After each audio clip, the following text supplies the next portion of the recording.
Hey everybody, it's Phil Strazula from Select Software Reviews, back with another expert conversation. Today we're talking to Mike Brown, all about hypergrowth and specifically talent acquisition throughout hypergrowth. Mike, thanks so much for joining us.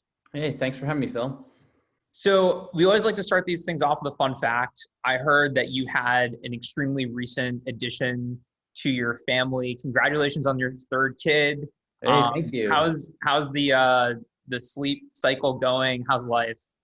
Life has been good. We're starting to get a little bit more sleep. The baby, his name's Cameron. He's about 6 weeks old now, and he's doing all the things that 6 weeks old do. They eat, sleep, and poop, and life is good. Other than that, Nice. That's yeah. awesome. Well, congratulations. Thank you. For the folks out there that don't know you, do you mind just giving us a little bit of context on your background and I guess your experience with leading TA through hypergrowth? Yeah. So I'm currently the VP of People at Kogo Labs. Prior to that have held roles at companies like Toast and Shift Analytics and Acquia, and then, have a background in agency recruitment as well at some of the Boston usual suspects, Winter Wyman, and then another company called Softworld. And so that's been, that's been my background, coming up into today. That's awesome. And I'm remembering actually, we first met because I got introduced to this guy who's the CEO of a very successful software company.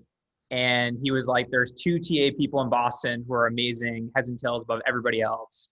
And you were one of those people. And I think you worked with this particular person in Acquia. Yes. And it's been a pleasure to get to know you and just learn from you over time. And I guess today I'm super excited just to dive into this whole concept of like TA through hypergrowth. Do you mind just defining for us like what is hypergrowth? Is it when I'm hiring my first three people or probably not, I guess. Yeah, I think hypergrowth, there are like real definitions of hypergrowth, but I'm going to give my own definition today. Cool. I think, when hypergrowth kicks in, it's basically when the plan that you had in place no longer works because you've grown so fast and furiously that, things are breaking left and right? And when you get to that place, you're at you're doing 2x and 3x and sometimes 4x, company size sometimes in a year. And so when that happens, it's all about, thinking about the internal, TA and HR teams and how they support, that growth. And ideally you get to preview it ahead of time, and you get to plan for it. But in a lot of cases, when it comes to these startups, when they hit their rhythm and they're really starting to hum, you add fuel to the fire and you just start going. And so, there's all sorts of little tips and tricks I can help, with over the course of this conversation for sure. Awesome.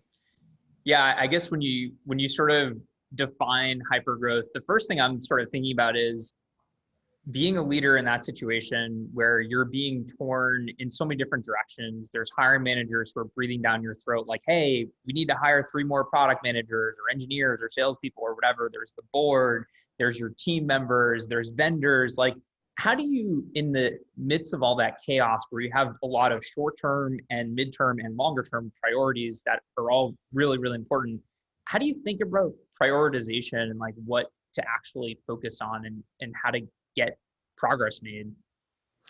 Well, I think in a lot of cases, there's kind of 2 areas that or maybe 3 areas that I would focus on. One is, the team, right? And I think one of the reasons why I've had some, really good successes and I've been able to build what I believe to be, fun and exciting team cultures, has been, I've focused on my team. In a lot of cases, HR talent acquisition teams kind of get put in the back seat. And, in this case, I've always thought that, it's best to treat them just like everyone else in the company that get opportunities for development and learning and growth. And so, trying to provide that on the HR and TA teams is, I think, just really, really important. Nobody should be in the backseat. I think relationships become a really critical component, and teaching the rest of the TA and HR teams how important building strong relationships in the business actually is. Whether it's because you're trying to get something done or create harmony between in a particular process, or you're trying to persuade someone to help you do something or make a decision. I do think having really strong relationships is the name of the game. And then finally, I didn't always think like this. I used to be really focused on data driven approaches, but where I've started to realize the secret sauce is leading with heart and backing it up with data. And especially in today's kind of remote world, and I believe the future of work is hybrid. Having a lot of empathy in how you lead and grow, I think, is really, really important, especially in hypergrowth. It reminds me a little bit of Ed Nathanson, who I think you might have worked with a bit at Toast, and some of his thoughts on employer branding strategy along the lines of like leading with heart and humor, I think is his line that he always touts. Yep, those are the two. That's his humor and heart. Those are his two things for sure. That's awesome. Yeah. How do you think about building your recruiting team? Maybe like, are there specific things you're hiring for that are different in a hypergrowth scenario? And I guess the other thing that I'm really curious about is, how do you think about when to start building in management layers to scale the team? If you're growing at 2 or 3 or 4x year over year, chances are you can't manage all of these people that you're hiring on your team to support that growth. Yeah. No, that's it's you got to be intentional about how you structure the team. I think depending on the size, right? And I've seen really small and much larger at this point. But depending the size and scale, and also you need to take in to account the various hiring plans and the amount of people that need to be hired, and the various cadence that you're trying to go for, and being able to kind of map it back to a data-driven kind of capacity model to help influence that. But I do think profiles in the early days, people that in a lot of cases, most of my experience has been in tech, and so technical recruiters that have the ability to flex to do other types of roles in the business as well, I think become pretty important and valuable to an organization. I also believe that, especially in the early days, if you can find individuals that are interested in growing a function, have some management capacity, but are willing to be a hands-on recruiter and scale with the company so that they end up in that management seat eventually, that is a great opportunity to make sure that, one, you're filling roles, but then two, you're getting a great manager to help scale the function when the time comes. So you're de-risking in a lot of ways. I'd say once you've gotten to 10-ish recruiters on a team, it's time to start thinking about adding in some sort of management layer, and probably at that point in time, if not earlier, really starting to diversify the functions on the recruiting team. It really just depends on what the organization does, and do they have if it's B to C, do they do any sort of sales or have some sort of sales function? Obviously B2B is going to have a lot of a pretty standard either sales or enterprise sales or a mix of sales type of functions. So you'll want to think about how to structure that. You'll want to think about a technical function. You'll want to think about your general business function, and then you're going to want to think about the function that supports all of that. right? The operational teams that, really help to scale, the rest of the talent acquisition function. Mm. And are you, you said a couple interesting things there. One is capacity model. Like, do you literally have like a spreadsheet that's like, for a technical recruiter, they can do 5 hires a month. And for a sales recruiter, it's.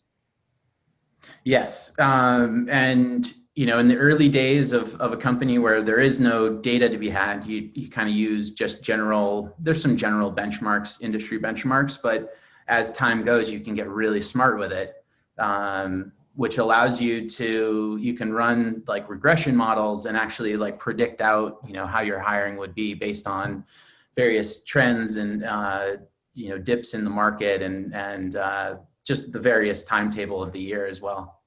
Got it. That's awesome. And so 10-to-1 individual contributor to manager ratio, I guess, is sort of like the max, it sounds like, for you. Then it breaks down. Yeah, I mean, having 10 direct reports is hard. Yeah. And especially if they're doing, various things. I think early on, it's really good to start to structure, some sort of business partnership style function. Yeah, totally agree. And so it sounds like you started organizing the team by business function, so technical recruiters, sales recruiters, et cetera. Did everybody maintain sort of full desk, or did you guys have people focus on sourcing, focused on different parts of kind of the hiring funnel? So at different places, I've done it a little differently. At Toast, for instance, we'd bring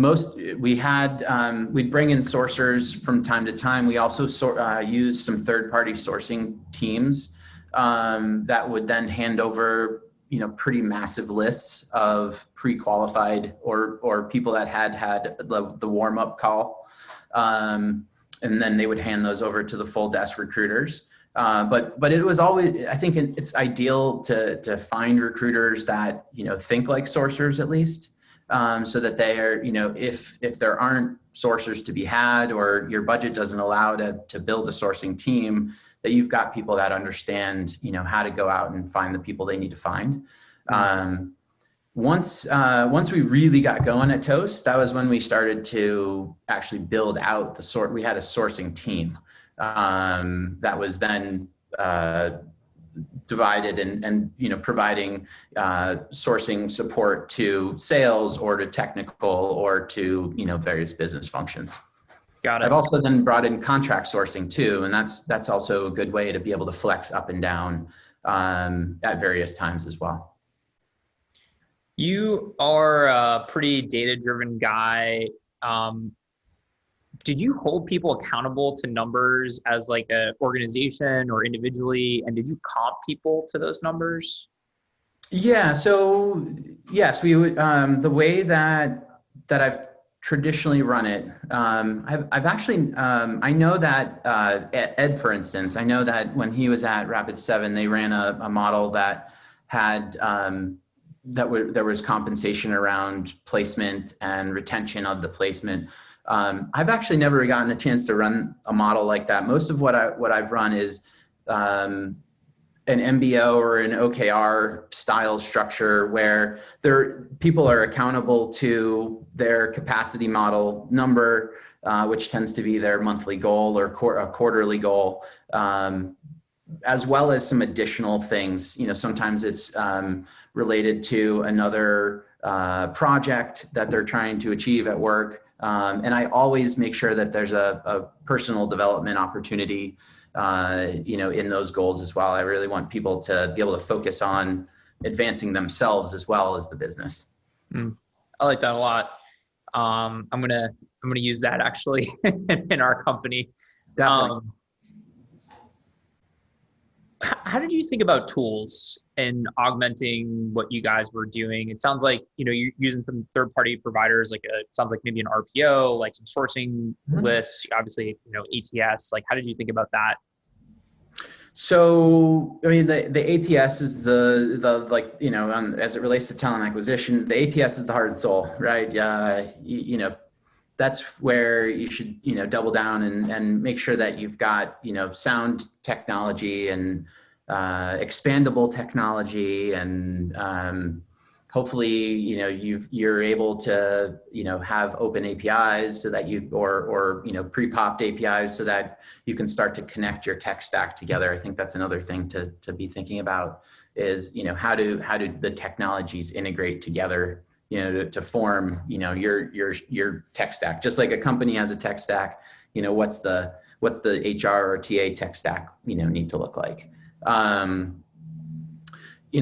tend to think a lot about technology. I'm a nerd when it comes to HR tech, that.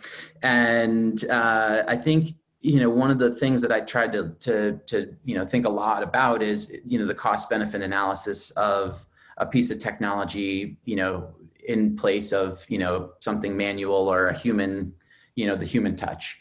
There are great places in talent acquisition and HR and, kind of the just general people experience that someone might go through from talent acquisition into becoming an employee, where there's great technology, around scheduling, around candidate reimbursement, which, when people were doing a lot more travel, was a really, important, thing to consider. We also, used a lot of data to determine what our candidate experiences would look like, by measuring and surveying, candidates, so that we could understand, what was the general candidate net promoter score, or what was the candidate experience like, and how could we make it even better.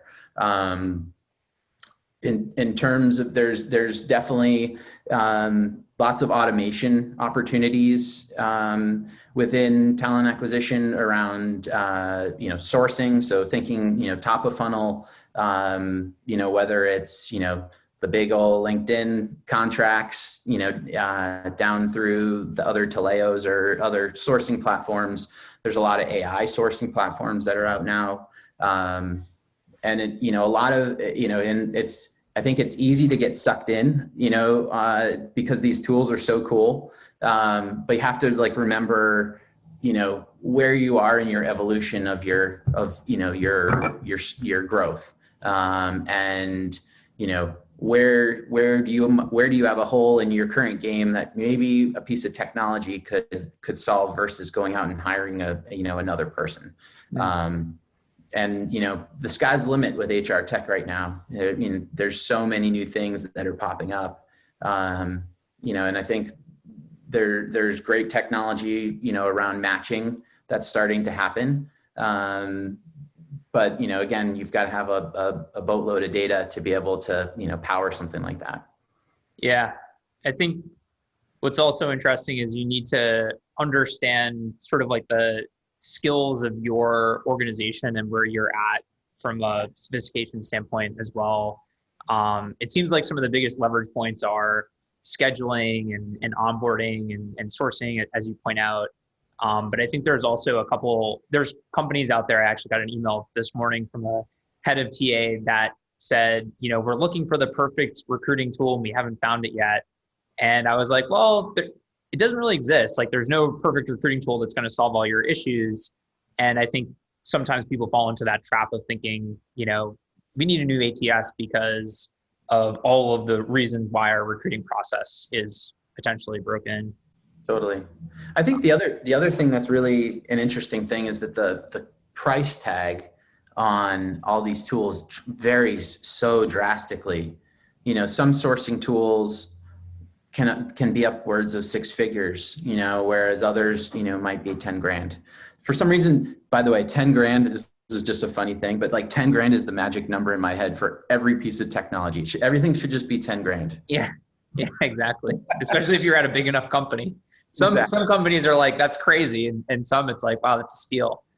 It's kind of interesting. Sometimes for the same piece of technology. Totally. What are there other sort of like pro tips, and maybe there are probably hundreds of responses to this question, but what are some of the other pro tips that you found that if somebody came to you and was like, hey, Mike, I'm like we're going to double next year and I'm really stressed out about it. Like, what do I need to know? What comes to mind? I think, trying to have a plan in place, as early as possible, right? So, aligning with the business as early as you possibly can to understand what their plan is and, how it's going, what you need to look like, because the thing that tends to happen, right? And let's be real, startups tend to lock their budgets like March of the year, by March of the year that you're in, right? So, in Q1, the budget for like the full year ends up usually getting locked. And so the talent acquisition team is always, behind on that front. So in order to kind of get in front of that, it really makes sense to begin to build as if you're building for 6 months out, or building, for 12 months out, or 5 years out, if your, company will allow for it. So that you can really be prepared, and using that data-driven capacity model will allow you to really know, or at least have a better idea. It's not perfect, but it'll at least give you a better idea and help you predict how, your hiring is going to go for the year. I'd say that is like the thing that I see a lot of companies get wrong. And they have like, I see it all the time. There's, companies where they like throw out these massive hiring plans and they front load everything into the first quarter of the year, and they have one recruiter, right? And, you have to think, realistically. You have to, work with the business to determine priority. And one of the things that I've taken from my time working at Acquia, when I was during an exit interview I did with Tom Erickson, who was the CEO, and he said, Mike, just keep asking why. Ask why again, and keep asking why. And that's one of the things that I continue to do, is ask, why do we need to make this hire? Why do we need to make it now? Why this level? Those are great questions to ask. And quite frankly, the more you ask, the more valuable you become to the company, and the more strategic you are, and helping these business leaders think through, their hiring problems. Yeah.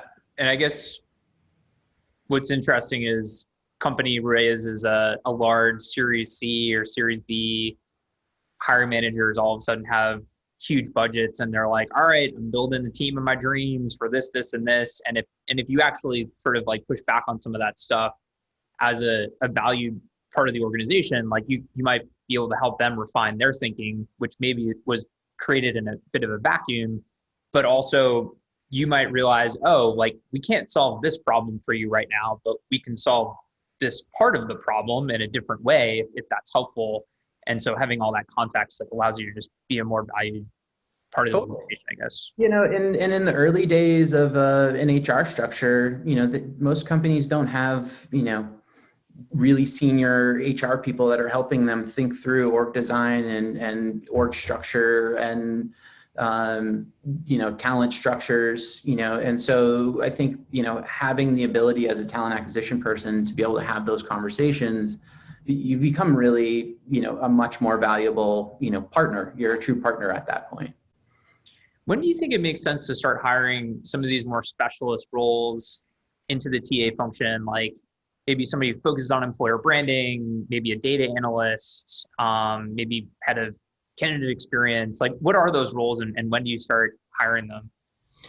So I think my experience has been, somewhere around, 15 to 20 people on a team. You want to start to, especially if that team's going to continue to grow. It's great to start to think about your operational functions at that point. Talent brand, the employer brand and talent brand, you can start that as early as I'd say start that as early as possible. Because, turning your recruiting function into an inbound, talent attraction model is how you're going to be able to utilize your time most effectively. and your costs will probably be, lower than, having to go outbound to agency or elsewhere. There's other pieces that, also, become pretty darn important. The campus programs and thinking about, where you can, really create, it's a bad term, feeder pool, or, kind of incoming, funnels of fresh grads or early career minded folks that can help really reduce cost and start bringing a whole slew of diversity into the organization as well. That's the nice thing about the campus programs, is you can really be intentional about who you're bringing into your organization. The other pieces there, as you start to get larger and your team gets larger, so does the need to, keep clean data in your applicant tracking system, to be optimizing your processes. You'll start pounding on the applicant tracking system. You'll likely start to break the workflows that you have as well. Again, back to that hyperscale, things break, right? And so having somebody that's an analyst be thinking about how your data is flowing, how you're locking various functions in your applicant tracking system, or maybe even utilizing some of the latest features, and who's keeping up on that, right? And if you have a bunch of recruiters doing that, it can get really disjointed, or it can take their focus away from being really great recruiters, right? Most recruiters didn't sign up to be your HR analyst or what have you as well. I think finally the other piece around the candidate experience function, I mean, quite frankly, you can start to just similar to the capacity modeling, you can start to get really data driven around how many interviews can be scheduled in a particular day, how many interviews can be kicked off in a particular day, and the amount of time that goes into scheduling those and rescheduling those, because we all know that happens too. And so as you think through the capacity needs for your candidate experience people, I'd say you get to that magic number of some 7 to 10, and you'd probably want to start to think about bringing on a manager or putting in a team lead type structure, so that you start to break down and add some layers of management. How do you think about diversity recruiting when growth is sort of, on the top of everybody's minds, from the board members down to the SDRs? This is a tricky one. And I don't think there's a really good answer just yet. Diversity, equity, inclusion is really just starting to get, heated, warmed up in the corporate world. The nice thing is that that tech has really, I'd say, it's spearheaded a lot of the movement, which, being part of these tech companies, I personally, love these opportunities to get involved and learn and grow. But I think there's a real opportunity for the talent acquisition teams to be able to create partnerships, to hold the company accountable to structured interview processes where you can ultimately, hopefully, remove bias and train people on how to interview that way and how to recognize their bias and potentially mitigate it or call it out, if they see it.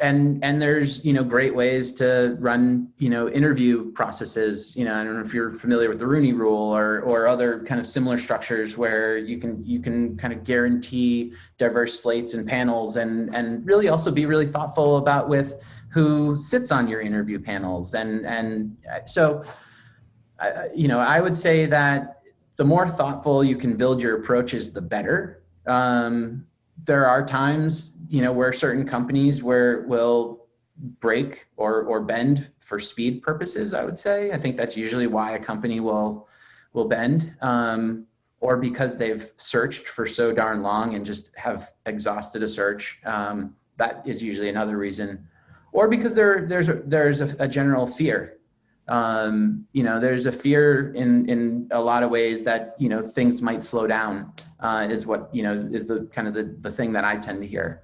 And that you have to be okay with that. And then, a lot of companies also are afraid to be intentional. And so this is where, hiring goals, the controversy around hiring goals comes in. And I'll be honest, I've done it both ways, where we've been really direct on hiring goals, and in early days of all of this, I have seen, clear directive to, hire, more female engineers into particular teams.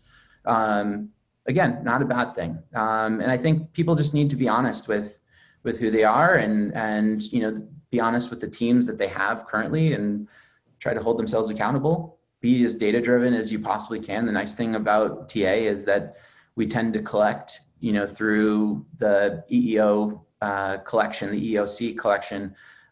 We get all this candidate population data that comes in. It's de-identified, so we don't know who's who, but we at least get to see where people are coming from, and their general demographics, so that we can be a little bit more direct when we go out to source in the future.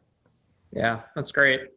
I think one of the interesting things I'm hearing is that a lot of the things that contribute to a healthy TA function in general are good for diversity hiring, having a bit of structure, having the right ways to evaluate candidates, being thoughtful about who evaluates candidates, being thoughtful about sourcing and candidate experience, et cetera. So yeah, it's interesting that I think TA sometimes gets a bad rap on the diversity front, because they get pointed to as, why aren't you making my company more diverse? And, they're part of it. But at the end of the day, like you just hit, a good TA program is already doing all of these things. And they did it, they've been doing it forever. And have been really thoughtful about it. And so I think that's there's a lot of truth to that. How did you get the rest, or how do you get the rest of your organization to help out when you're scaling? In what ways? I mean, I've gotten the org to be recruiters. I've gotten the org to, at Toast, we added, we had gone through a round of funding mid-year, 1 year, and we added mid-year hiring plan to the mix, which bolstered about 100+ engineers, and it was probably pretty unrealistic to think that any of us could have even accomplished that. But we came up with a really creative approach where we involved the business as the recruiters, and actually trained them on how to use the applicant tracking system better, and how to interview in certain ways, and how to give offers. And so we actually started, and the TA team monitored a lot of the progress to make sure candidates wouldn't get stale and in the various stages, to keep things rolling. And it actually worked quite well.